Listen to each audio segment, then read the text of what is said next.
Une blessure sur un terrain de rugby, ça interrompt le jeu, ça coûte cher et ça peut entraîner des conséquences durables.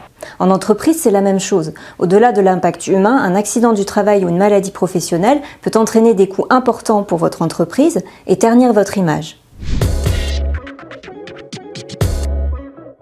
Tout comme un joueur se prépare physiquement et mentalement pour éviter les blessures, une entreprise doit anticiper les risques pour assurer sa performance sur le long terme.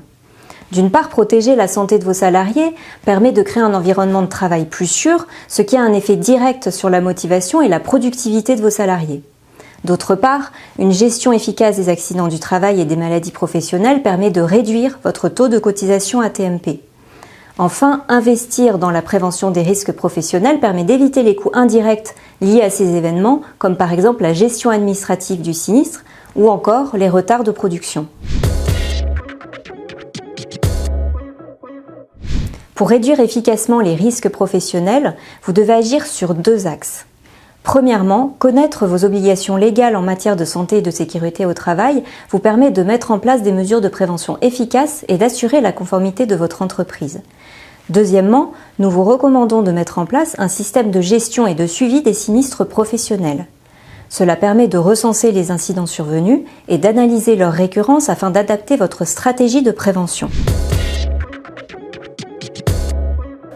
Tout comme un entraîneur d'une équipe de rugby est responsable de la sécurité des joueurs, en tant qu'employeur, vous avez des obligations légales en matière de santé et de sécurité au travail.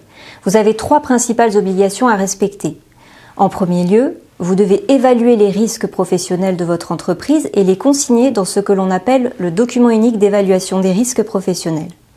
Ensuite, vous devez mettre en œuvre des actions de prévention.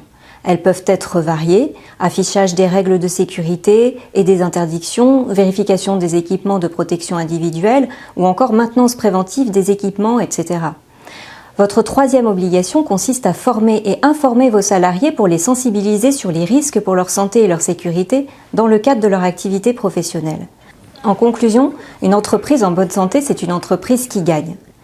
Tout comme un entraîneur met tout en œuvre pour préparer son équipe à la victoire, vous devez donc mettre en place une politique de prévention des risques efficace pour assurer la pérennité de votre entreprise.